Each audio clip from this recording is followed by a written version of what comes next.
When it comes to Boxcutter, one of my favorite hotkeys is the key X. Whenever you're drawing a cut in red, you could press X and convert it into a slice, but you could also press X to jump over to be an intersect modifier, which can be interesting. You could also press X to jump over to inset, because sometimes pressing I is just a little too far, and pressing X a couple of times is a little bit easier than accidentally pressing the wrong key. You could also press X to jump back to cut operation, basically exiting those three, but just letting users know that X is kind of a multi-key whenever it comes to Boxcutter.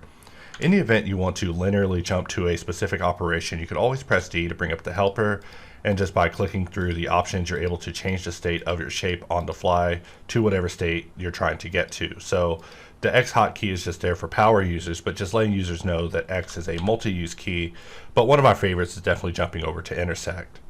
And to show very briefly how I use it, I will just begin drawing some shapes starting from the corner, press spacebar to apply. We could press Alt-X, mirror this to the other side while holding Shift to keep it live, and just continue just drawing interesting shapes on this particular surface